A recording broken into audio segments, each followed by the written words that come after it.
education is both a process and a stage objectivization.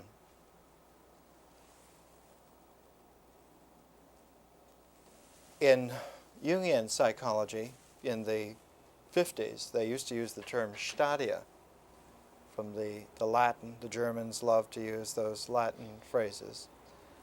And if you look at a volume like The Origins and History of Consciousness by Erich Neumann, you'll see that in the development of his book, he shows that consciousness has a history to it. It has an origin, and it has a definite history. And the objective stages of this history are called stadia, stages. If you look at the writings of someone who is extremely accurate mentally, like Soren Kierkegaard, one of his really fine works is called Stages on Life's Way. There have been bestsellers like Gail Sheehy's Passages based upon this kind of indication. Growth always has stages to it. Separate from the stages which are in many ways based upon a physics outlook on life. A physics outlook which has a mathematical language ability to characterize it will always talk about the objective stages.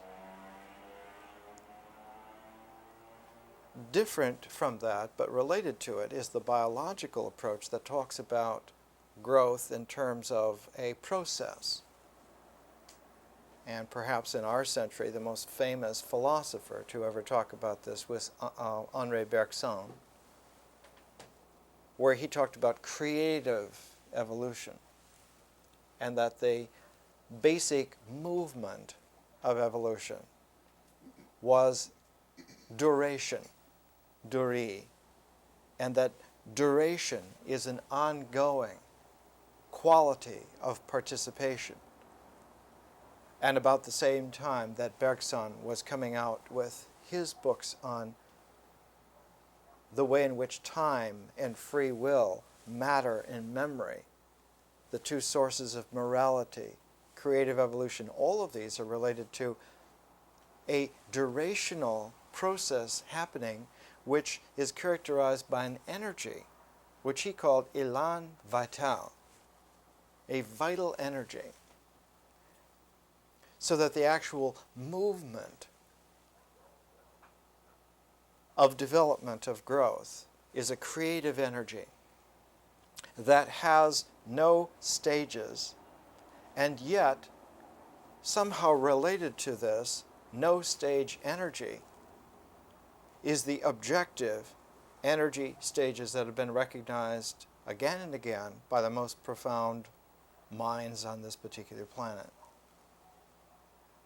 This education resolves in a differential way that kind of apparent dualism, so that some of the philosophic implications that are now rising in the history section are able to be appreciated, are coming, as one used to say in the 50s, the threshold of conceptualization is within our reach now.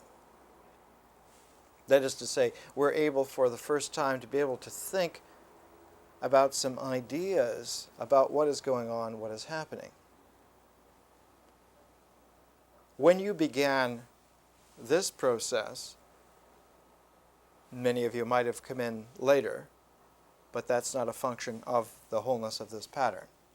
That's the exigencies of your life.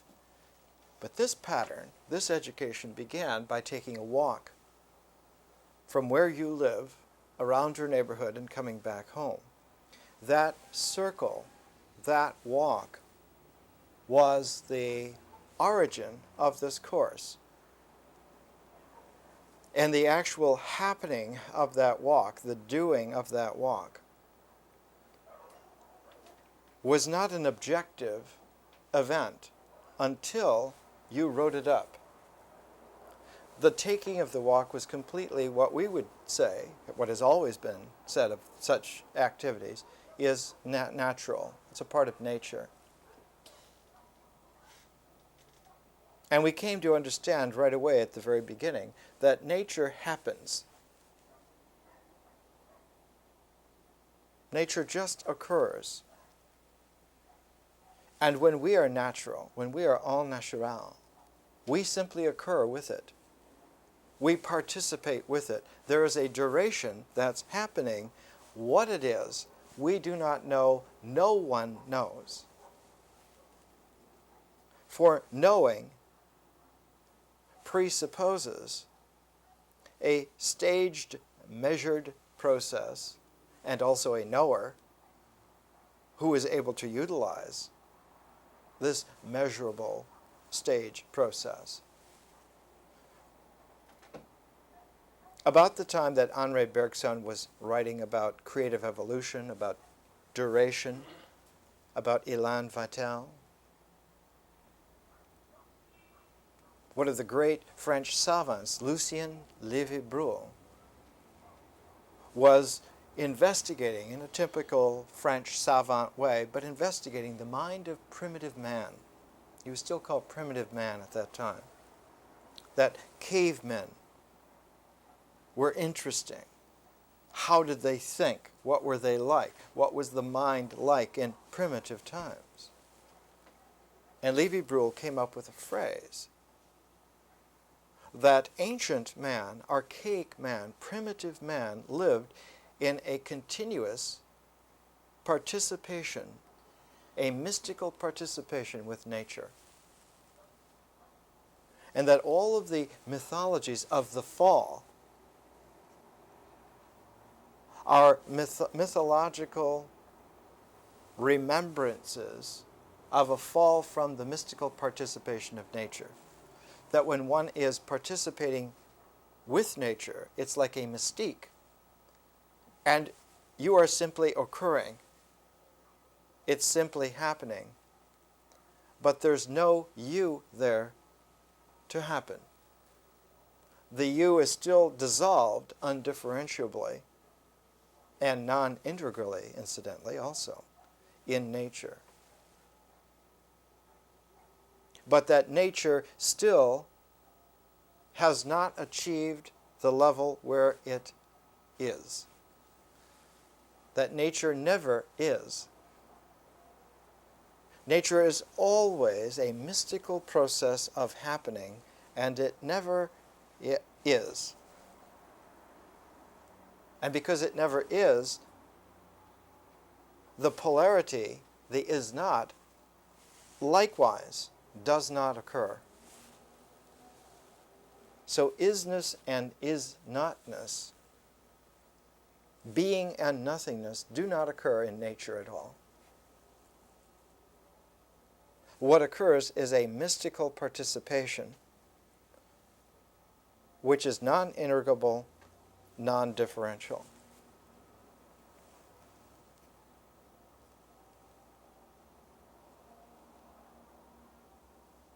This particular quality occurs before existence, and existence, when it happens, automatically makes a separation. And what makes a separation is an action. What makes existence is a definite action. So that one of the most difficult of all distinctions to make is between an existential positing action and a natural event.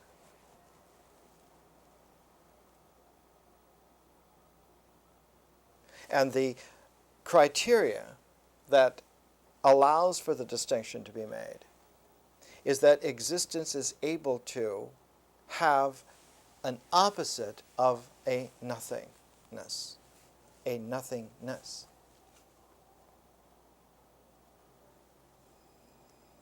So that the first stage of growth makes not only the thing, but its shadow.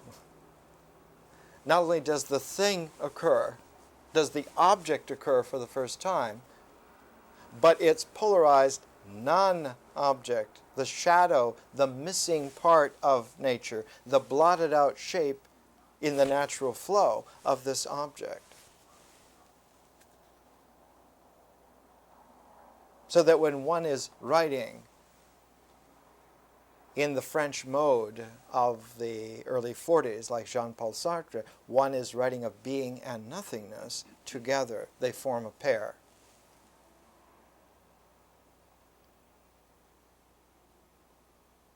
And this is an existentialist perspective. And though he is slovenly in many regards, though he is uninformed in innumerable ways, Sartre was extremely active that the object that posits itself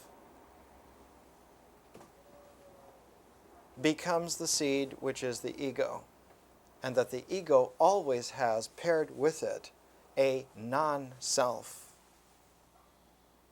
a shadow exactly in the shape of the ego. Whatever shape the ego takes, the non-self takes that shape and negates the thingness of it.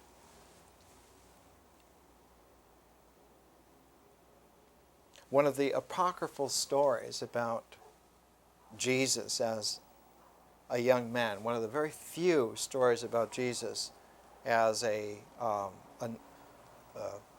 older boy. Most of the stories are before 5 years of age or after maturity. About the only story that survived about the older boy is that he is working with Joseph outside. Nazareth at the time was no village, it wasn't anything. It was just a crossroads that had a craft shop, and Joseph worked at building furniture and things like that, a carpenter. And Jesus was out helping his father. And the mother suddenly appears, frightened, and says, something peculiar has happened in our hut, in our house. And I've tied him to the bed. What have you tied to the bed? I tied an image of you, son, that is completely black, completely shadow, completely nothing. And the apocryphal story is that the boy Jesus, now about 10, maybe 11 years old, runs in and undoes the cord that his mother had tied his shadow to the bed, and embraces him and sets him free. I tell you this because it's an indelible way to understand a very peculiar point. Let's fortify it. Let's bring another example.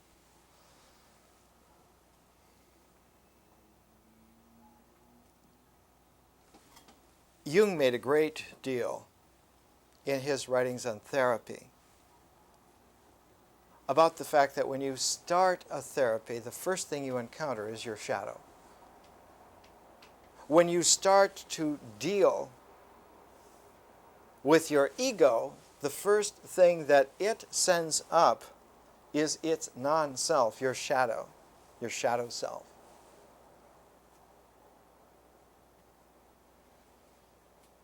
Why? Because the only vehicle that can make some kind of comprehensive move towards dealing with the ego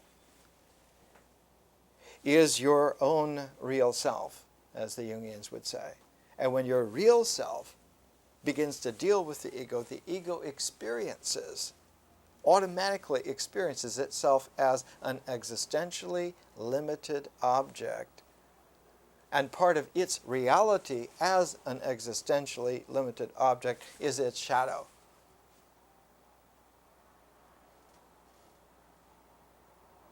Mr. Hyde is always Dr. Jekyll. It can't be anybody else. Tries to be someone else, and those kinds of projections onto other people, onto other things, operate as long as one is within the ego, but as soon as you deal with the ego in a real self way, it is dealt with and the projections all come home and the shadow self comes out.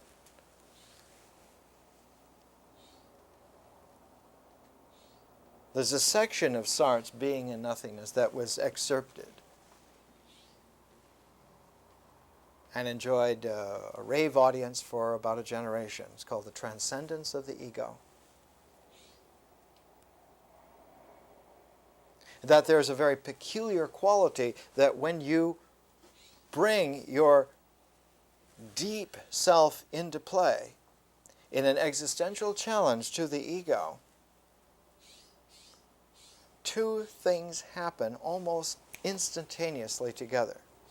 The one is that there is a move on your part to grow, to reach a higher stage than the ego, to transcend the ego,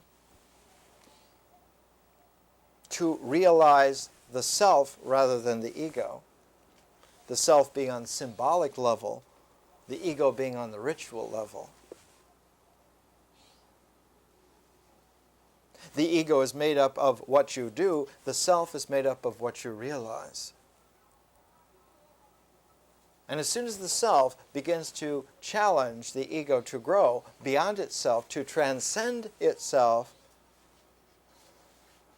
the ego finds this impossible because it cannot tell the difference between a transcendent quality of ego and its own shadow. And so the ego experiences growth to the next stage as a challenge of death. It's going to fall into nothingness. It's going to join its own shadow. It's going to end up nowhere. And the ego is convinced of this, and indeed, the ego should be convinced of this because this is exactly what happens. The ego negates itself completely. That's how it transcends. Now you can put a polite language on it and say, well, it's a reconciliation of opposites. A reconciliation of ego and shadow. That makes it, and together then, one comes up with the self. Those are very polite words for a very, very frightening, perilous process. Because the ego especially has established itself in terms of identification. Its whole basis is upon a pair of convictions called, since Aristotle's time, syllogisms. And the syllogistic pair is that I am this, and at the same time, I am not that. And all the not that's collect together exactly in the same size and shape, a mirror image of all the this is. So that all the A equals A's in the universe to the ego are all nicely listed with telephone numbers. And all the A is not A prime or A sub 1 or A sub 0 or A superscript n. All the A's that are not A are all collected without phone numbers. So the ego is very happy. It can call up anything that it can identify and is happy of all these friends. We drink together. We party together. It doesn't want to be reminded that it has exactly an equal number of enemies who are perilous, that if you contacted any one of them, they would do you in. You would be killed immediately. You can't even let them know where you are. The non-identities are hitmen who are looking for you.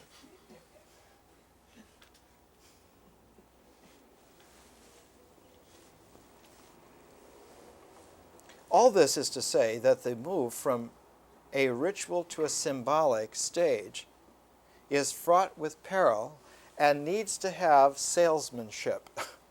And that's what mythology is all about.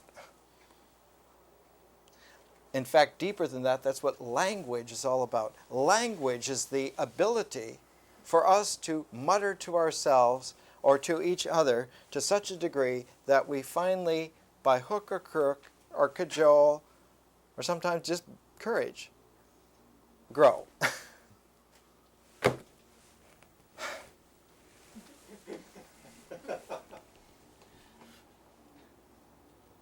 Now, if that were not enough, that's only for openers.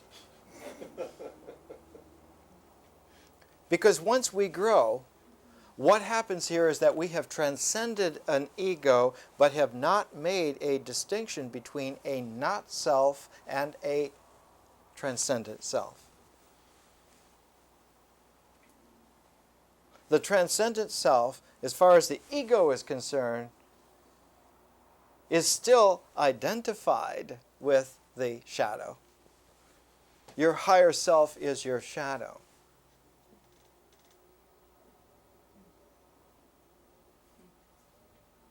And in the mythology, you make some kind of amends that somehow it's a fallen part of the shadow, so that the devil is a fallen angel. Oh yeah, the devil originally was in heaven. Originally was the highest angel in heaven.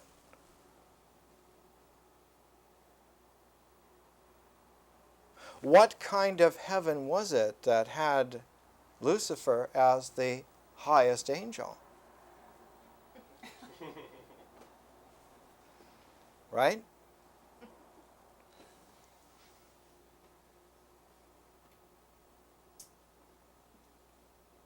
That's why the devil's pitchfork is not a tuning fork.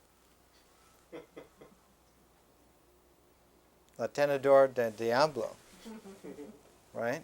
Romancing the stone, yeah. The heart of the gem is hidden there, but you have to go through that first.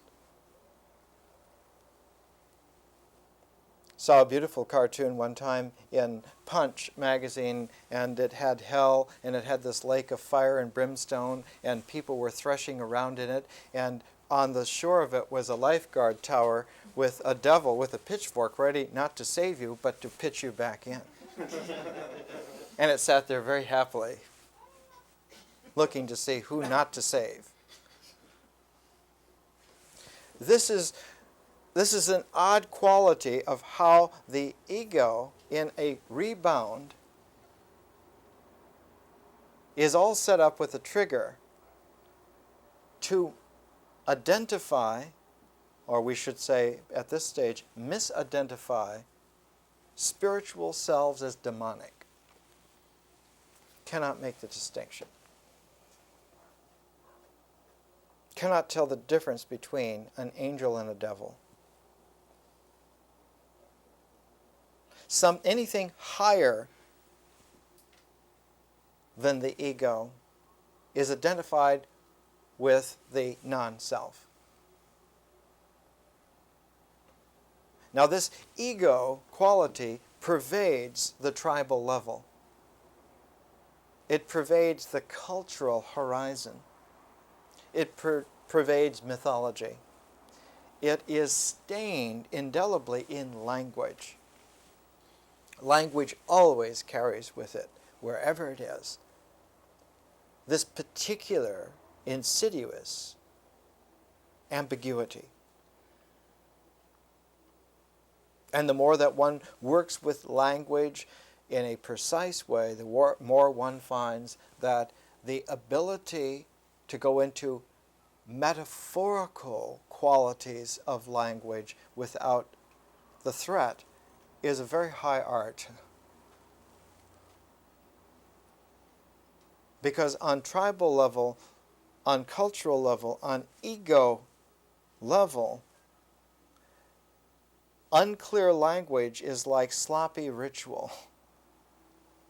It's dangerous.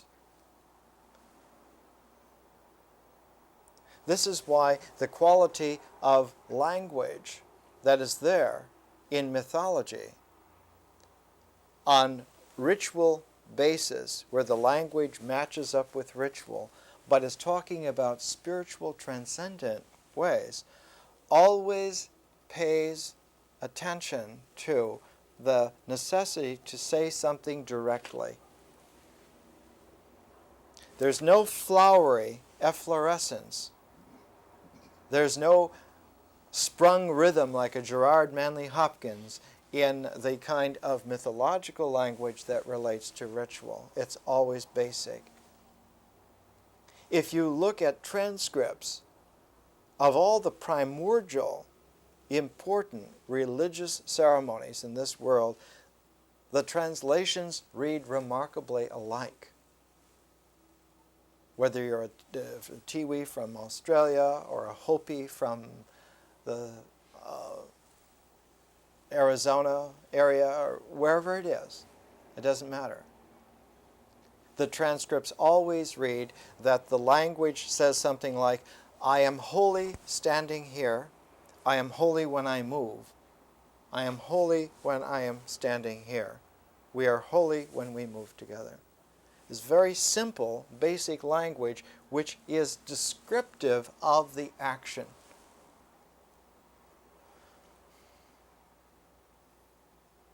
That profound religious language, which is aiming towards growth to the self level, to the symbolic level, that language always pays attention to making its descriptions very accurate to the ritual actions, so that the care for the selection of ritual actions is like a substrate that guarantees that the language is okay, that there's no jeopardy.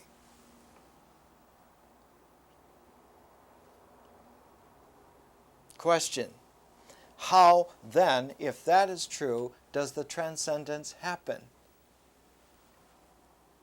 If we're keeping language simple so that it is annealed to the ritual objective happening, so as not to waken the threat of the non-self, how does the transcendent self happen?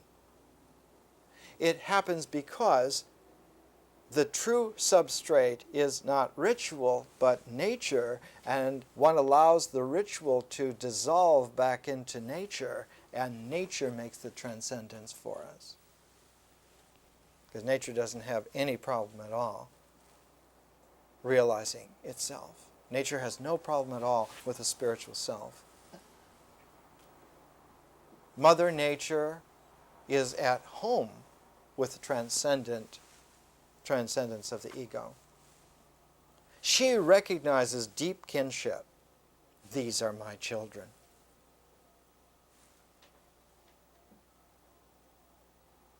So that the effectiveness of a ritual is that the spiritual effectiveness, the transcendent effectiveness of a ritual, is that it is able to dissolve itself back into the participation mystique, the mystical participation of nature.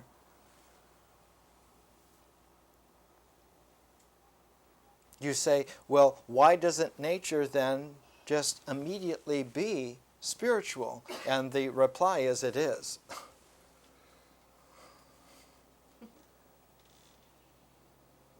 It's only those who have separated themselves from nature existentially by actions that need to have the stage of dissolving back into nature again. But look here, it's not just that human beings, mankind, that our kind of animal is separate from nature.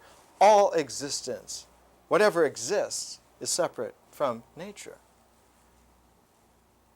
Come again? Every element, every mineral, every molecule, every atom, every subatomic particle that attains existence is separate from nature and needs to be reabsorbed with it in order to be spiritual. So that the conviction that comes after long experience, after hundreds of thousands of years of experience with this, the wisdom tradition recognizes that when man anneals his mythic language with his ritual accuracy and allows that ritual accuracy to be dissolved back into nature, he not only saves himself, but he saves all existence. He saves the animals, he saves the plants. If he knew, he would say he saves the molecules and the cells and the atoms and everything. One reason that subatomic particles have such short half-life is that they don't learn to speak. If you could teach quarks to crack jokes, they would have a problem just going back. I know it sounds stupid and it sounds trivial, but it's a way to mnemonically be alert that once the mind is engendered, once symbols work, the symbols which are like a transcendence of the ego are still not out of the woods yet. The deep self that comes in meditation knows that the unresolved ego is still a latent problem in the universe, because that ego is just carried along by the process of nature into transcendence. Didn't really get to transcendence. Not all the time. There are occasions, there are times when egos do transform. And then instead of just transcend, it's called transformation. When an ego really changes its form, how does it change its form? It loses its shadow. It loses its not-is quality. You say, well, this is only for super yogis. The answer is no, not at all. I've several times read out loud the letter that Jung wrote in 1942 to a fellow psychiatrist, and Jung observed that in Orientals, in India, in China, in Asians, there's no such thing as a shadow. When you analyze them, it doesn't come up. There's no shadow. That apparently is not a universal quality of man, but is a happening that occurs because of the way in which, quote, Western personalities have developed, Western history has unfolded.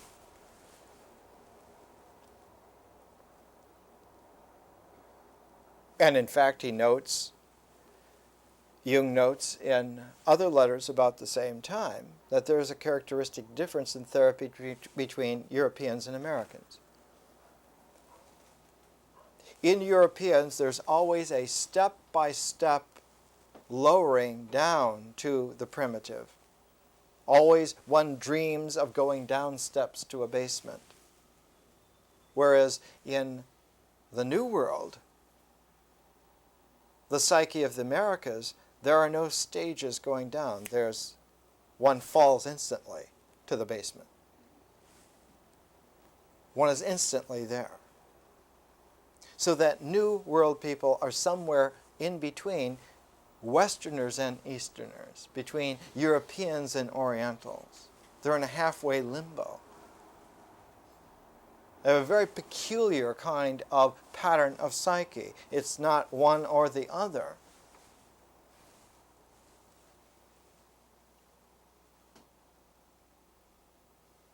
And that the predilection for this, not one or the other, is not to be reabsorbed into nature so much, but to allow one's activity to be reabsorbed into nature. And so the New World predilection is to let yourself be carried up by your actions and let the actions dissolve into nature and let nature do the transcending that way.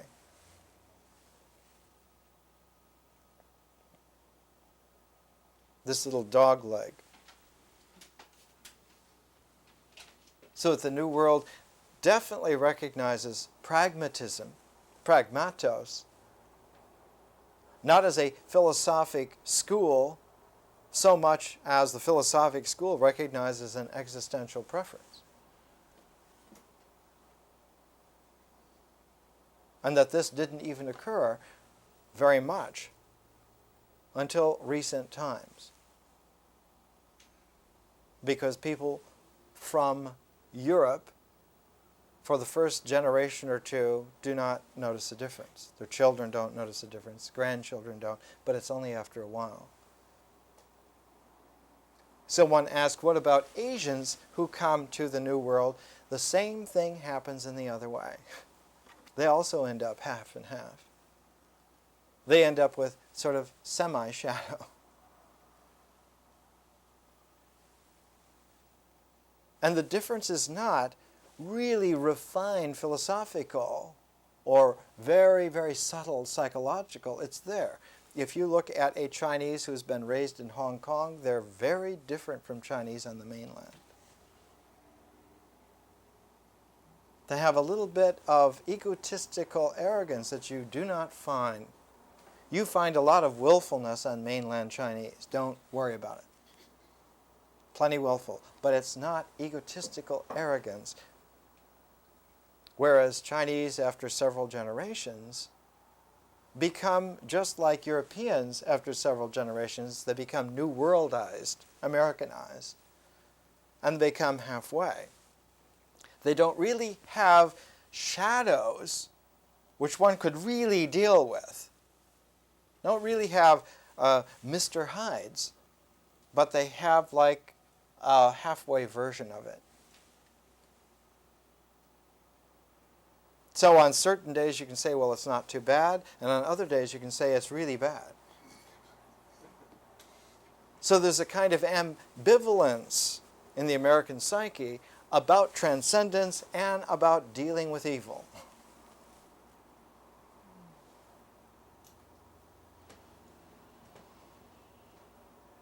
A very interesting problem. Incidentally, Asians themselves notice the difference. The Japanese more than any others because they're very ritually oriented, very egotistically bound up in the cultural traits, and that's why they have even names for first generation removed from Japan, second generation, the sensei, the nisei, and so forth. And after 3 generations of remove, they don't even refer to them as Japanese anymore. It doesn't matter that their DNA is Japanese, that they look Japanese, but they are not Japanese.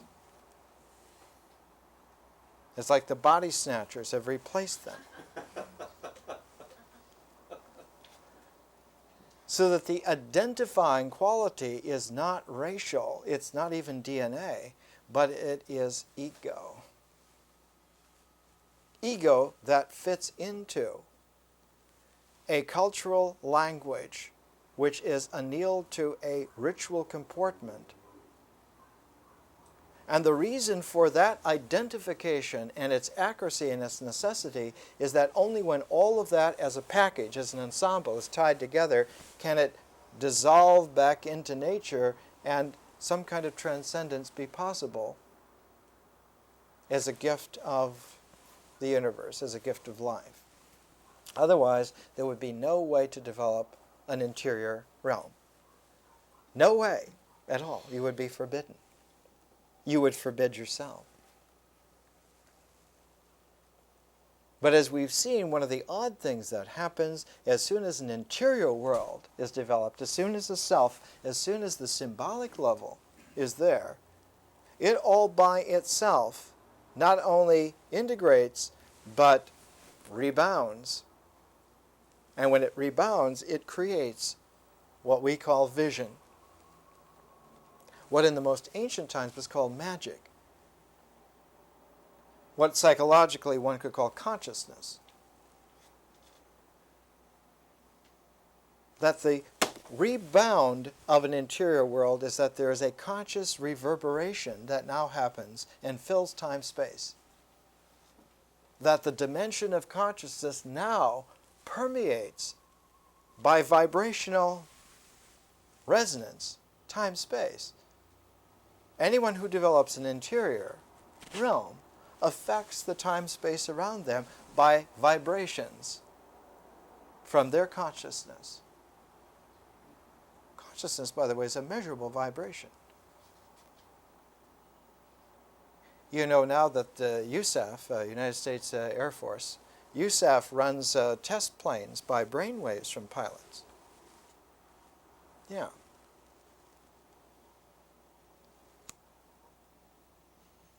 A palpable reality, as palpable as ritual events. But consciousness is not palpable on vision level, not palpable on magic level, because vision, or magic, however you wish to call it, consciousness, however you wish to call it, is not a stage. It's a process, and it's very similar to the way in which nature is a process.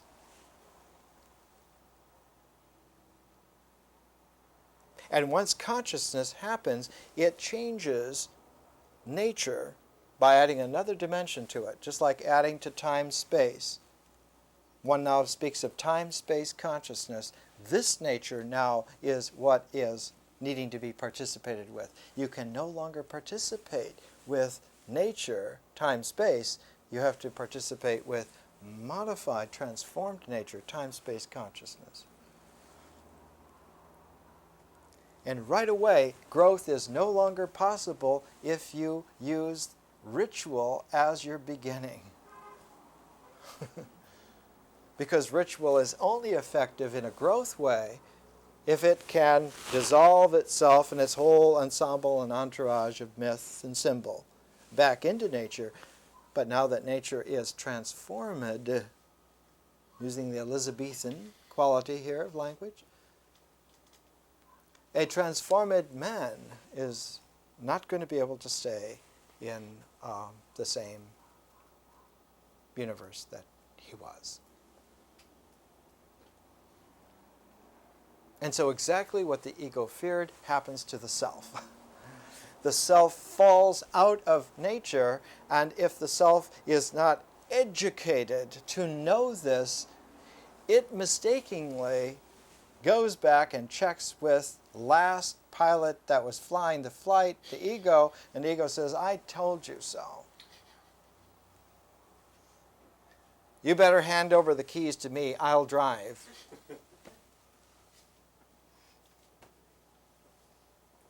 This condition is called, even natives on the lowest tribe, primitive level, call this loss of soul.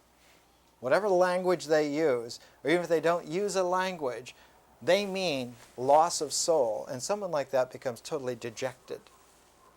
Now you can temporize that by pills and by events, by going to concerts, by athletics, by fancy clothes, good cars, fine food.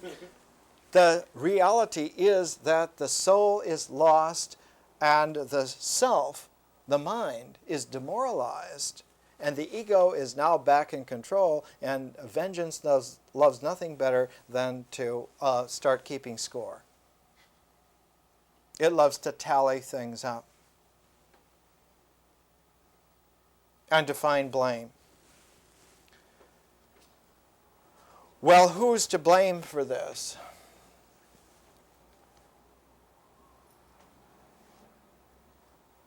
The phrase, I think, when I was growing up is, all right, who's the wise guy?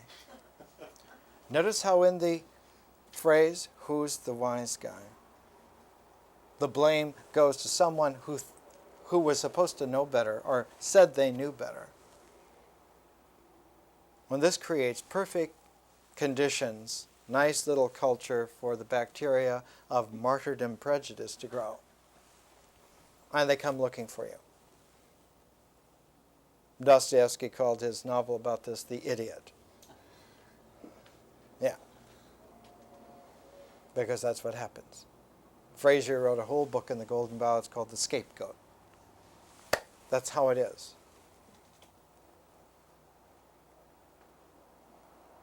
And it doesn't matter who's who. The first scapegoat in the Bible is Isaac, his own father.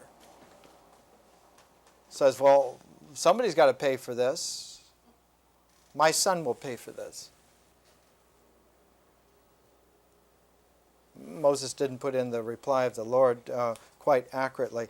He said, you stupid son of a bitch, you would kill your own son? When it's you, it's not Isaac at all?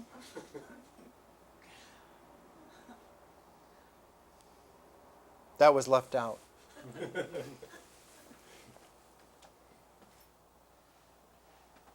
What it does say is that instead of Isaac, he's told, look, whose horns are caught in this bush, this goat, and sacrifice this horn. This horned beast whose horns are caught in the bramble of this bush.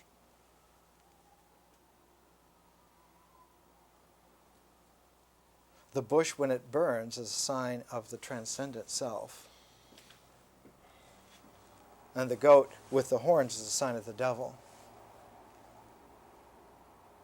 When you can learn to distinguish the devil, the non-self, from the spirit, then the sacrifice that was really necessary is made. You don't have to kill people, especially your son.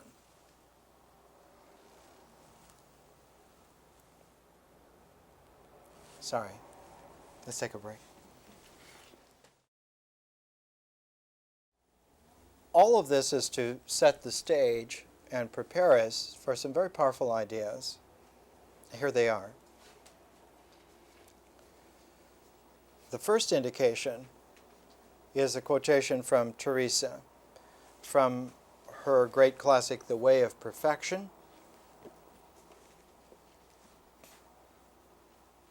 She writes, this is chapter 30, paragraph 4, among the many other joys of the kingdom of heaven, the principal appears to me to consist in a disregard of all earthly things, and a peace and beatitude which rejoice and delight in the bliss of one's companions. The soul dwells in perfect peace and feels supreme satisfaction at seeing that all those around it honor and praise God and bless His name, and at knowing that they never offend Him. In heaven, everyone loves Him. The soul cares for nothing but loving Him. It cannot cease to do so because it knows Him as He is. If only we knew Him, we should love Him in the same way in this world, and although not so constantly and so perfectly as in heaven, yet very differently from what we do now. A very famous section of St. Teresa. Notice here that when consciousness occurs in vision, nature is consumed in the transformation. Consciousness takes nature and transforms it and adds itself to it, so that it isn't that nature is no longer there, but that nature is operating now in a transformed mode. So that when we say that vision displaces nature, it's not that a thing comes and butts some other thing out. Nature is not a thing to butt out. Vision is not a thing to butt out, but you have two processes, and the one process absorbs the other and adds to it. And one of the qualities that's added to it is, the traditional word for it is love. Vision adds love to nature. That the vibratory quality of consciousness is love. Now, consciousness per se is just simply zero-based actuality. There's no doubt about that. And because it's zero-based actuality to perfection, it doesn't even occur. It's not only not a thing, but it's also not even an occurrence.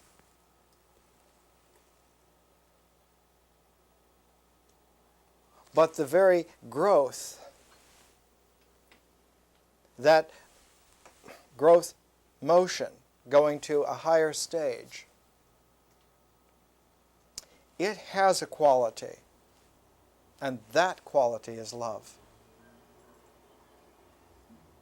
And one asks, what is the higher stage from mind? The higher stage is person. Why is person a higher stage than mind? Because person is a manifestation out of a larger reality, out of a nature which has now conscious love in it.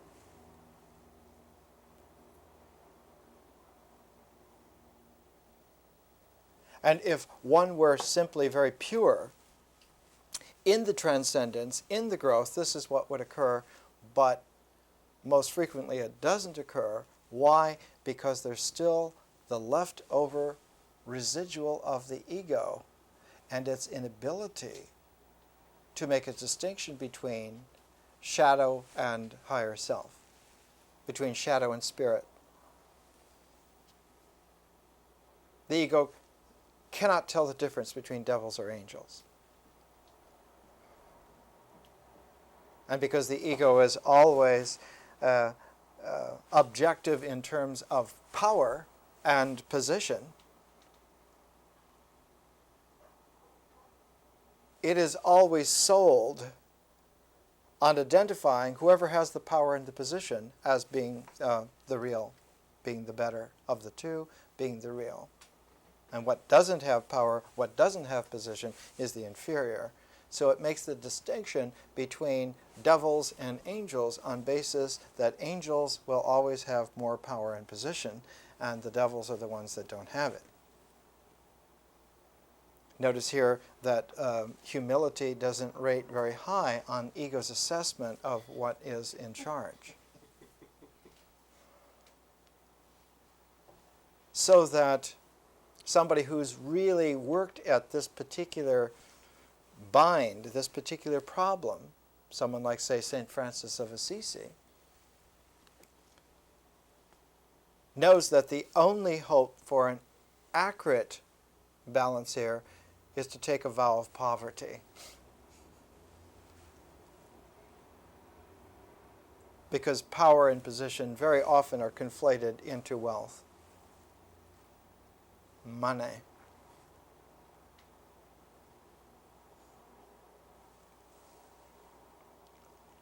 Now this whole situation that Teresa shows us here is related to the way in which Tacitus begins his histories, and we'll get to that in just half a minute. But let's review again. Teresa says, among the many other joys of the kingdom of heaven, the principal appears to me, that is to say, she's talking from a personal standpoint, from the objective personal standpoint, from the art of the person. The principle seems to me to be a disregard of earthly things. Why is this so? Because just as vision transforms nature, art transforms ritual. Real art transforms, really, real ritual. Just as vision adds consciousness to nature, transforming it, art adds consciousness to ritual, transforming it. So art is markedly different from ritual. How marked? It's as different from ritual as visions are from nature. And the difference is practical in the sense that art and vision are differential energies. They expand out into more and more variance, greater and greater freedom. Whereas nature and ritual always integrate. They always tend to come to some real focus. Existence is the real purpose of integrating nature. Why does nature integrate? So that existence is real. No doubt. Why is a variety of persons real? Not only a true principle, but real. Why should we say that the more variety of persons there are, the better it is for everyone? Because that's the differential mode reality of the art of the person displacing ritual.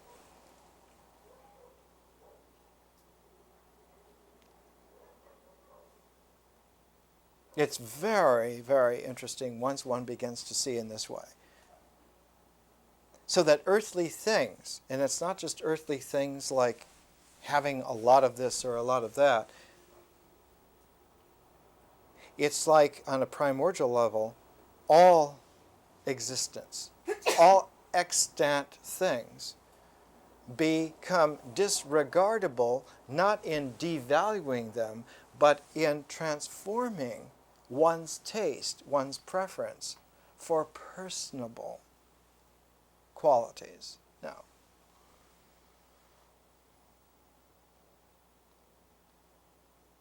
even wealth. The gold, which ritually one would value in certain ways, now is valued for what good it can do.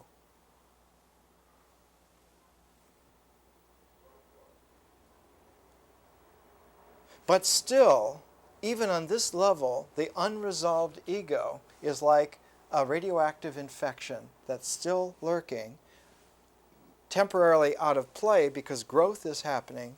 But should there be any kind of halt to growth, any kind of impedance, the dynamic is always such that you will either grow or regress, one or the other. You either keep growing or you regress. There's no way not to be different from this.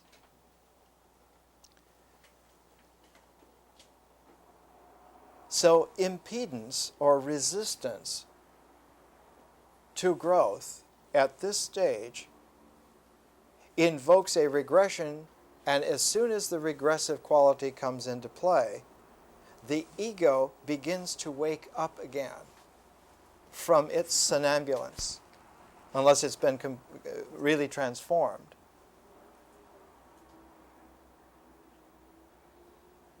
And one of the indications is that people begin to have a preference for ritual over art.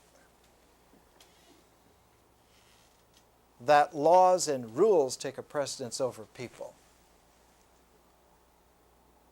These are bad people, and they're going to have to learn to be like us.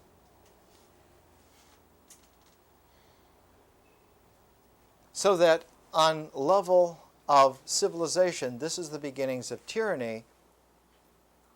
And this kind of tyranny has a particular ideology involved in it. And the ideology is a return back to a no-nonsense, existential-based way of getting things straight.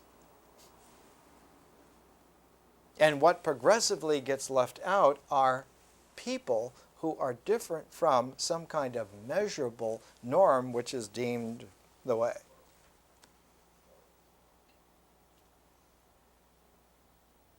And were it just this simple, it would be simple. People would have long ago woke up to this and dealt with this. But it's not simple because it always takes an errant kind of a form. It always takes the form that rule of law is what we're really after. Law and order.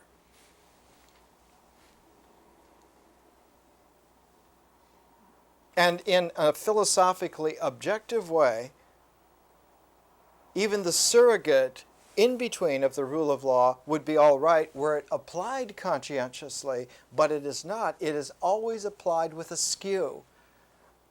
Always. And the skew is what Tacitus first points out in the histories. First page he points it out. Here's what he says. He's saying this of the experience of Rome, because he's fresh on the scene. This is the first time that Rome has really consolidated the empire, worldwide, world-class power.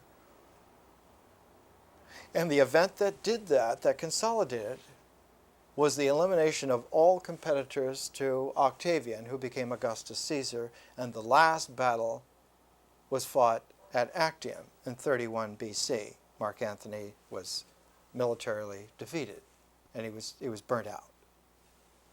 He was completely psychologically decimated, in that he began to regress, and what came out of this was a psychological decompression, a loss of soul, so that instead of the Mark Antony who had been Julius Caesar's right-hand man and a contender for the Roman Empire, much more likely than weakly Octavian. Octavian was not a very strong physical specimen.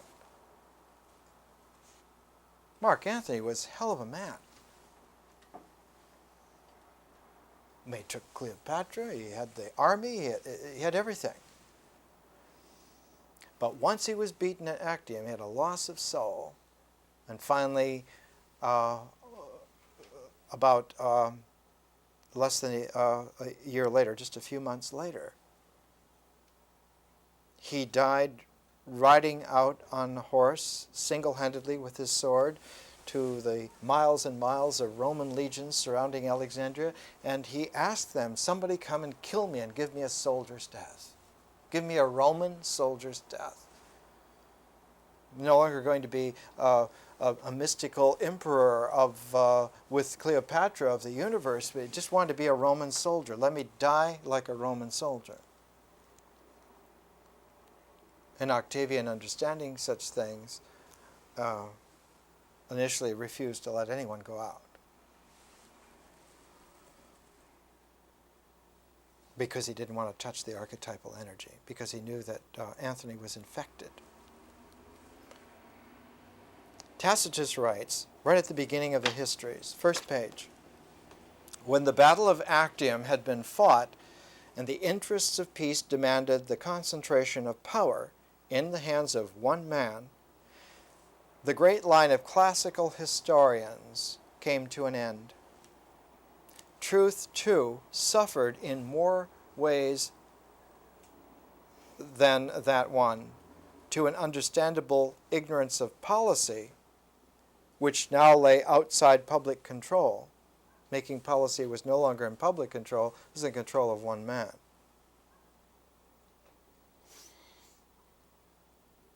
In due course was added a passion for flattery, or a hatred of autocrats.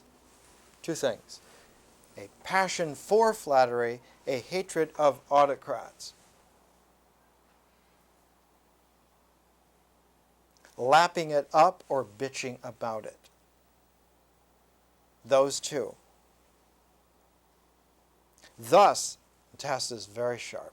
Thus, because lapping it up and bitching it always come together, thus neither school, neither those who were lapping it up nor those who were bitching about it, neither school bothered about posterity, about writing histories, about understanding. One was bitterly alienated and the other deeply committed. Committed and alienated. But whereas the reader can easily discount the bias of self-serving historians, those who lap it up, we can tell right away, they're brown-nosing, lapping it up. We can see that right away. Detraction and spite find a ready audience. Adulation bears the ugly taint of subservience, but malice gives the false impression of being independent. You bet. It's worth the price of the whole year. The ego always skews back with malice as a viewpoint, and because you have a regression, because there's regressive energy coming back in, everything is falling back, loss of soul, the whole thing. There's fantastic security in malice. It's the root of violence, folks.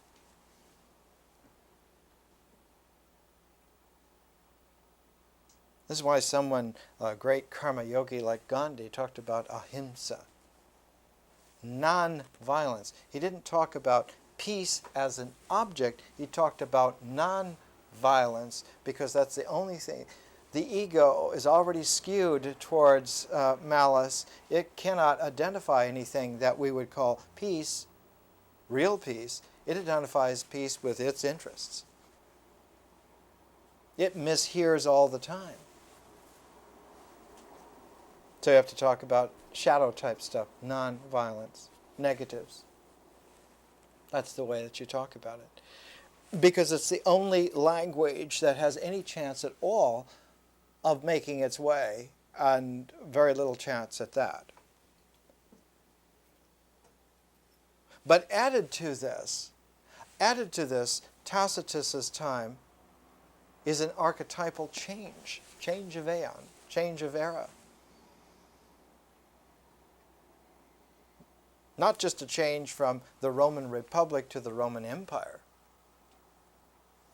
750 years, Rome was a republic. And the empire was just maybe 50 years old, 100 years old at the time that Tacitus was writing it, 50 years old at the time he's writing about it. But he says, a little later on, a few pages later on, a quotation taken out, "It may be that mysterious prophecies were already circulating, and that portents and oracles promised Vespasian and his sons the purple robe, the emperorship. But it was only after the rise of the Flavians that we Romans believed in such stories." In a time of not only individual regression, there's also at the end of a corrupt age, the age of iron, is the last stage of the corruption of the whole civilization on top of it. So you not only have individuals struggling with this, but you have the entire context equally struggling with the same issue. And so one has an eerie situation where the biases of the malice-addicted ego find confirmation everywhere in the world at large. All the surveys that it would take would show that it was right to hate these bastards and put them in their place, which is get rid of them. All right, we've had enough of you. That kind of talk, that kind of action. It's a universal process. It always happens this way, but in these kinds of situations, it happens in a peculiar, poignant way, very, very, very rapidly, very deep. And he says on the same page, another quotation taken out, Egypt had been governed since Augustus's day, that is since 30 BC, Egypt had been governed by Roman equestrians serving as successors to the Ptolemies. And here's the rub in the whole thing. Here's the trigger. Here's the poison on the dagger. Not only do they have a dagger, and they have a whole societal condition that confirms you have every right, you should have a dagger, but it should have poison on it too. What's the poison? The poison is that Roman knights, equestrian rank means that you were a knight. It means that you were of the propertied, moneyed class of noble families. The knight always had the right to raise armed militias to support him physically in the field. The king doesn't raise an army. The king convinces the knights to raise their contingents and pool those, and that's what the army is. The only military power outside of that is setting up the state as a super individual and having the legions sequestered by the state, so that the state is like a super knight and the legions are its levy of men. So in the Roman Empire, you have the state becoming a super individual, and you have increasingly that the equestrian class of Romans, instead of being on the field leading their men, they did managerial positions and let atrophy the raising of republican arms and let the state raise its mercenary legions. And usually they weren't even Romans or Italians. They're mercenaries, paid professionals. But you have the psychology of wealthy Romans in an atrophying situation taking the place of divine king representatives.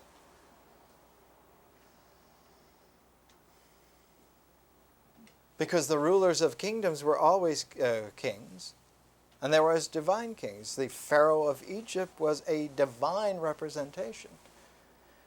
So you have an egotistical Roman psyche that's in regression, being confirmed by situations, and the poison on it is they were convinced that they were then participating with a divine activity. And so you have Romans, for the first time, individuals, atrophied managerial individuals who have no real power, because the military power is with the legions, with the state, imagining themselves unable to differentiate themselves from candidates for being divine kings.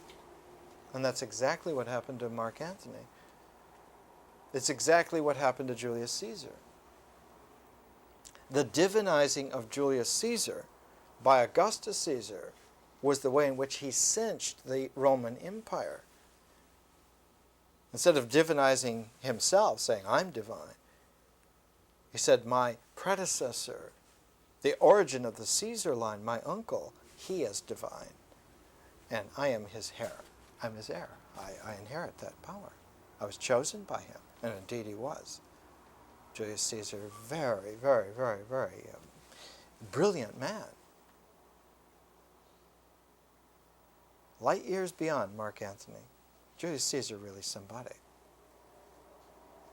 And Julius Caesar saw that the only working power combination is to unify the head of the religion with the head of the state in one person. And Julius Caesar is the first man to become Pontifex Maximus. He became pope before there were even popes. It became a famous issue in the Middle Ages. The war of power between popes and kings. That's what Henry VIII was all about. Julius Caesar, way back in the 1st century BC, saw that the way that you cement it is that you make the head of the religion and the head of the state the one person, and then you allow your person to be perceived to be absorbed by the state, so that you are the state. The famous Hitler tactic. I speak for the German people because I am the state. I am the conscious state of the German people.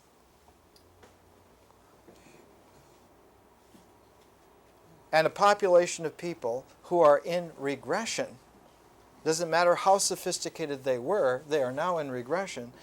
They are absorbed by that without their even having the ability to give permission or not.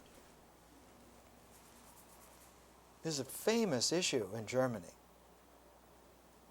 the person who relentlessly looked at this problem was Karl Jaspers. A little book, The Question of German Guilt. Extremely profound. And after that, he wrote a great book on the nature of history. That horrible as it is, one has to look at the situation and understand that it is not primitive people who become ideological fodder for world-class tyrannies. It is very psychologically sophisticated people who regress tremendously and become all the way back to depending on rituals to carry the existential weight of reality, rather than the human person carrying the weight of reality. And instead of the variety of individuals being like a bouquet of the freedom of the universe, which it really is, the less kinds of people there are, the better, the easier to control. The Nazis used some word, I always purposely forget it, like Galichtigkeit or something. It means mushing it all together so it's one thing. Unity. When all of the armed men goose-stepped together so that you could see across the nation that they're all moving together, then the gears of power are in place. It's that kind of thing. Whereas the actuality of the universe is that it would be strange to have any two people so similar that they would be walking together unless they chose to. So that the Ptolemies, who were a royal dynasty, inheritors of the power of a divine king, Alexander the Great, were replaced by Roman knights, rich, mounted, state-backed, independent egos, inherited divine kingship, and their state inherited likewise the title and position of divine kingdom, so that the Roman Empire, and later the Roman Church, became the divine kingdom. And whoever headed it was able to dole out the equestrian quality of being able to raise your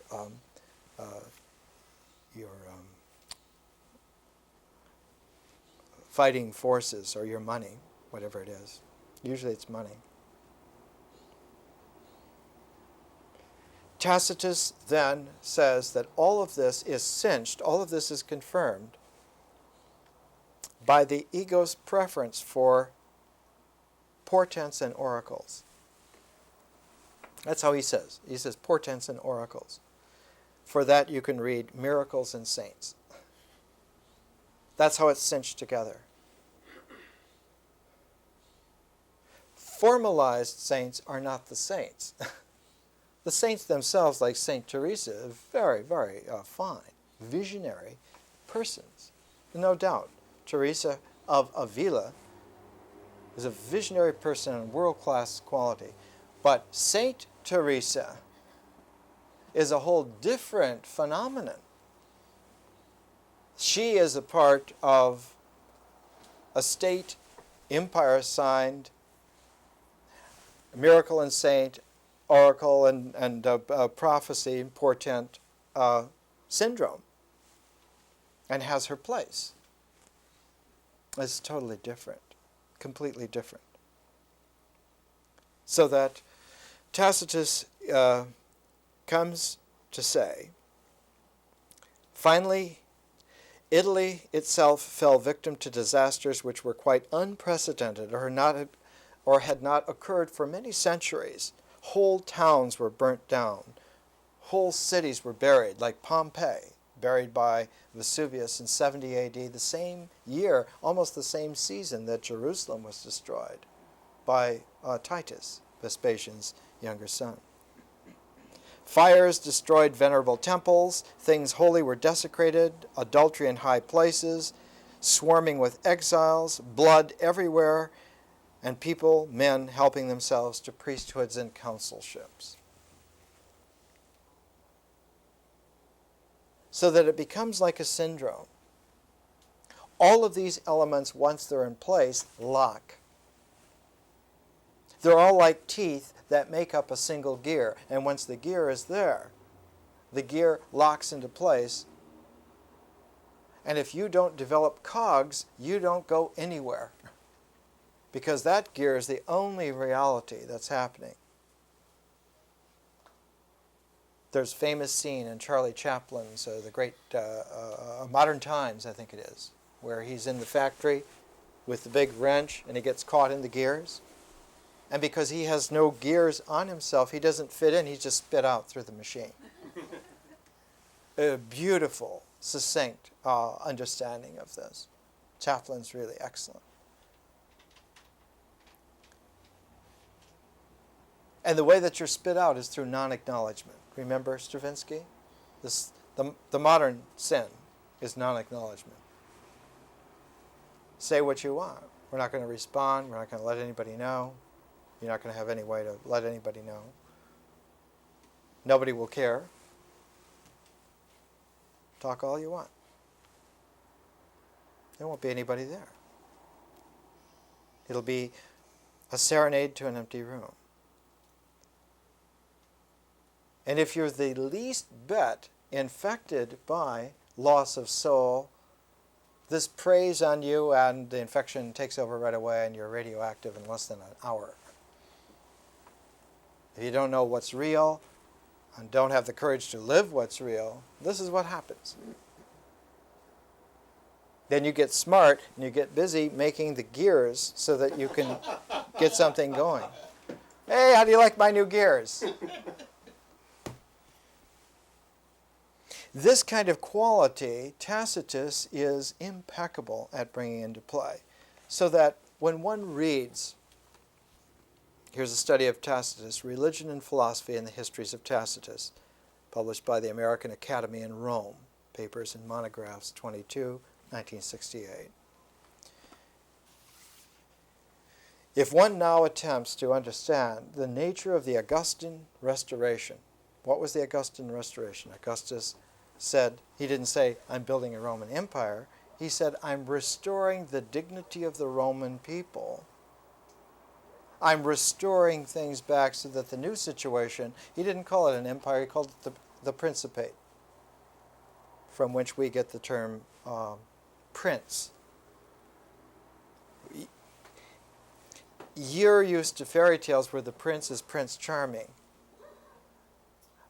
In court life, princes are never nice. There are always a lot of them.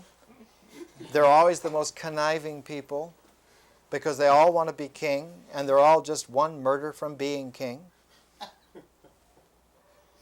And they want to make sure that people are behind them and not going to knife them because they're ready to knife anyone, so they're always testing people by plots. In real noble court life, when you have several thousand years experience with it, princes are the worst. You don't want to hear about them. The Augustan Restoration was that in this situation, there's only one prince, me. That was the nature of the Roman Empire. They backed into being emperors. He didn't say, I am emperor. He just said, there's only one prince, and it's me. So if you want to curry favor, there's only one person to curry favor with.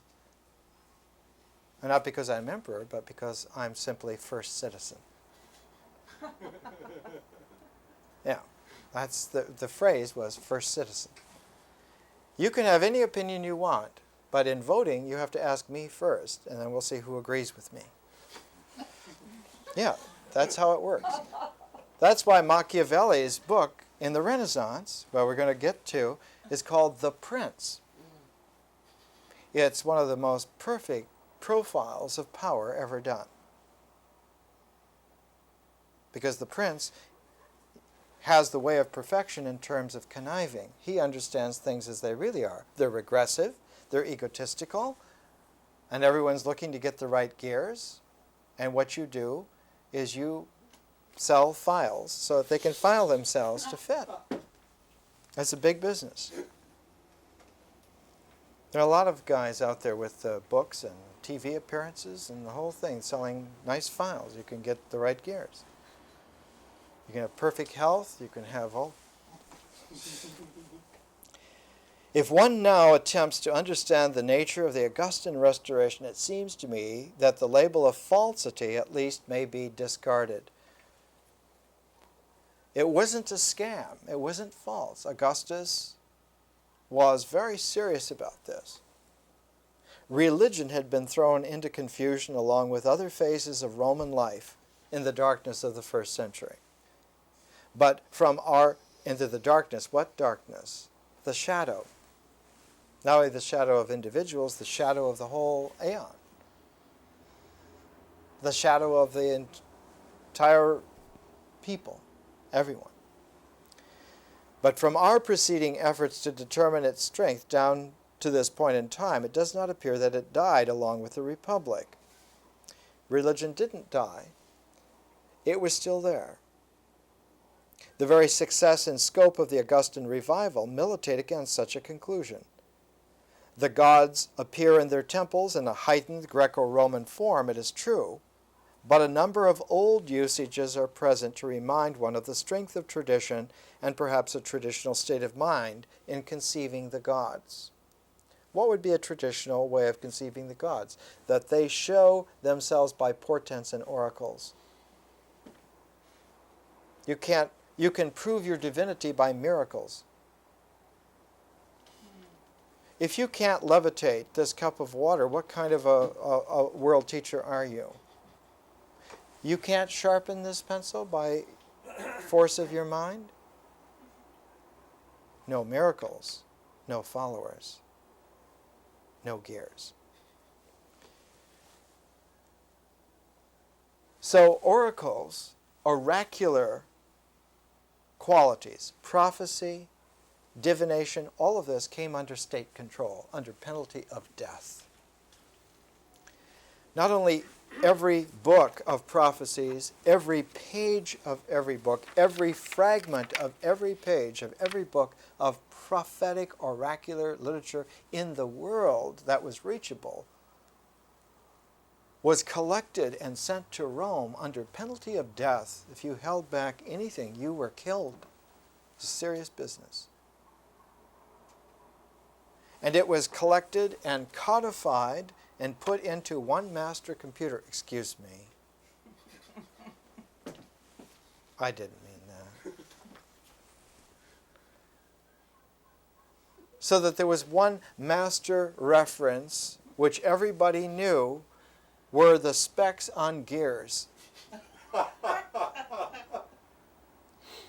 And because in order to contest this, you would have had to be an incredibly learned and courageous spiritual giant genius, almost everybody gave up. You can appreciate how tough Jesus was. He was a toughie. Unbelievably scruffy in taking it on.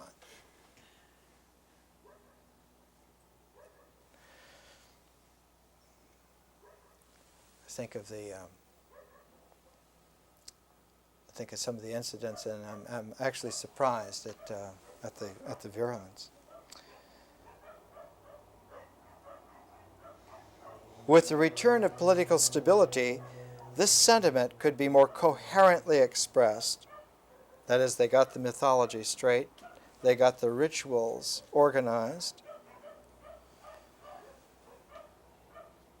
so that its existence is revealed by the way the Romans of the Augustan era accounted to themselves for the hideous spectacle of civil war through which they had passed.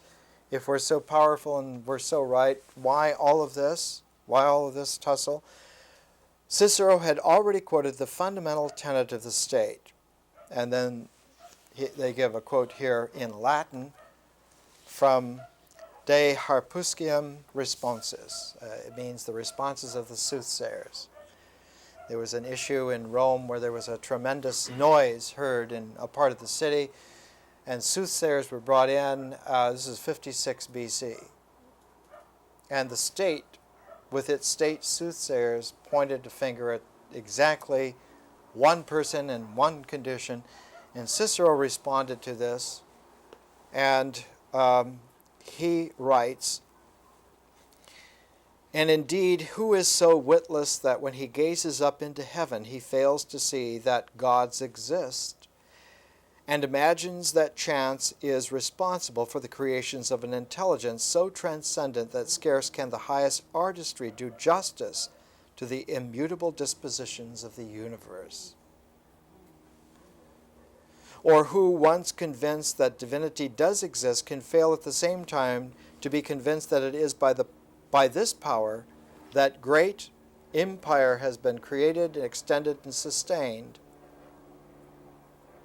And he goes on to say that it's this way that political structures are expressed by individuals who can confirm the spirit in themselves and share that spirit with others, so that the forms of men express that shared confirmation on the basis of their persons.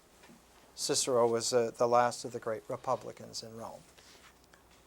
In fact, when they wanted to make sure that everyone understood that this kind of man was no longer viable, when they murdered Cicero, they cut his hands off and they nailed his decapitated hands to the podium in the Senate of Rome to show everyone that it was out of these kinds of hands forever.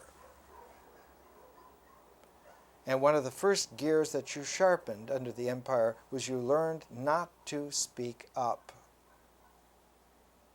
You never, under any circumstances, speak up.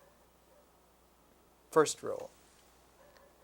Second rule, you learn to be very clever in listening. You listen to who's able to speak up, and you try to follow what they're saying and get it exact, because that's what's happening. Does it sound familiar? It's never different. Every change of aeon for 100,000 years has been the same way. Same way. That's why the wisdom tradition is so reliable. Because not only are the diseases the same, but the cure is the same too. Please, for next week, if you haven't already done so, try to read the section on Flavian caution in Tacitus's history. It's not very long. In fact, it's page 81 to 87, 6 pages. If you read 1 page a day, if you read before you went to work and after you came to work, half a page at each meal, if you will take a half a page with each meal and just read those, and then couple with that in St. Teresa the section on continuous distress and sudden rapture and a true sense of values. That would be the latter part of chapter 20. Let's say chapter 20, but if you can't get to the whole chapter 20, at least the second half of chapter 20. Chapter 20 is 10 pages. So 10 pages, page 136 to 146 in Teresa. I mean, it sounds ostensibly like a school lesson, right? It's not. It's a chance for you to experience personally, because the only viable protagonist in the historical process is the person. And if your person is not being viable, then your shadow certainly is being viable and is finding ways to get back into being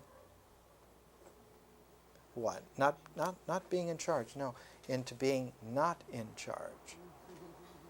And the only way for it to be not in charge is for the ego to be brought back. It's the shadow that wakes up the ego.